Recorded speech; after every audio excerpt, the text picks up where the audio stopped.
سلام سلام، مرحبا بكم معايا اليوم يا احلى متابعين. ان شاء الله كامل تكونوا بخير. اليوم جيتكم بهذا الوصفه تاع كريمه الحلواني. حبيت نطلع عليكم بهذا الفيديو الصغير وتشوفوا المقادير وطريقه التحضير.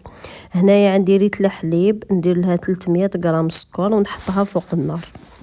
هنا عندي 150 غرام مايزينا، ندير فيها 4 حبات بيض، مغرفه صغيره تاع لافاني، ونخلط كلش مع بعض.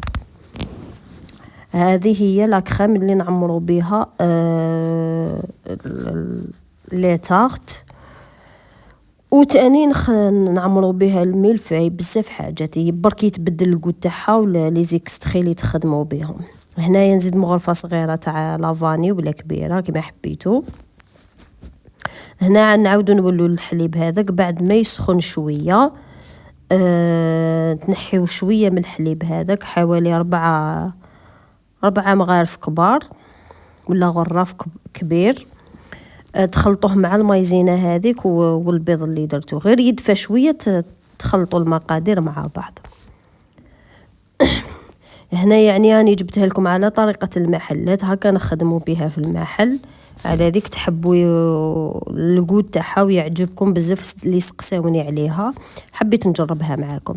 هنايا بعد ما فاض الحليب هذاك نزيد له في الفرن كي يفيض، نفرغ هذوك المايزينا مع الحليب هذاك ونقعد نخلط نخلط نخلط حتى تعقد. يعني كاين اللي سقساوني بالبزاف تعجبهم، يعجبوهم لي طاقت كي ياكلوهم من عندنا، يقولوا لنا لاكريم هذه كيفاش خدمتوها.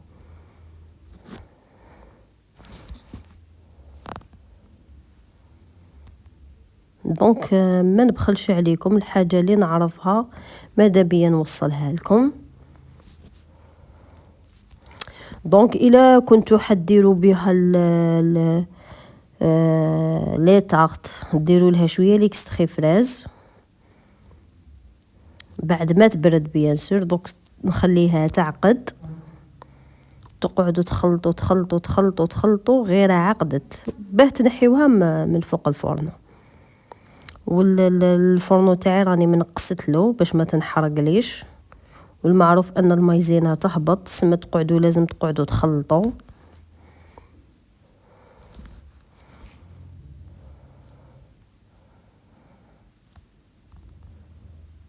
هنا راهي بدات تعقد لي.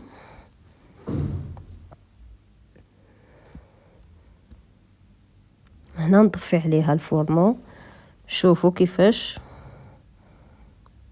لازم تقعدوا تخلطوا سينو راح تكون لكم هذوك الحبيبات. هنايا بعد ما طيبتها تخليوها تبرد مليح وتروحوا تدوروها في الباتور حتى تخرج لها كامل هذيك السخانه. تبعوا معايا. هنايا وشنو هو السر اللي يخلي لاكريم تاعي بنينه؟ هو كريمه الزبده. دونك كريمه الزبده راني درتها لكم ديجا من قبل. انا هنايا كنت حنخدم بها نعمر بها الملفاي، درت كريمه الزبده اللي فيها ذوق البرانيني. دوك نتوما كي تكونوا تخلطوا فيها تزيدوا لها كريمه الزبده بيضه نورمال عاديه بدون اذواق، ومن بعد كي تتخلط مليح تجيكم ثقيله شويه ما تكونش خفيفه. بعدها تعمروا بها ولا ديروا لي زيكستري اللي رايحين تخدموا بهم. دونك ان شاء الله تنال اعجابكم الوصفه تاع اليوم. نتلاقاو في وصفات اخرى ان شاء الله. دونك تقدروا ثاني تزيدوا ديروا لها الشونتيي، دونك يقعد لكو اختياري.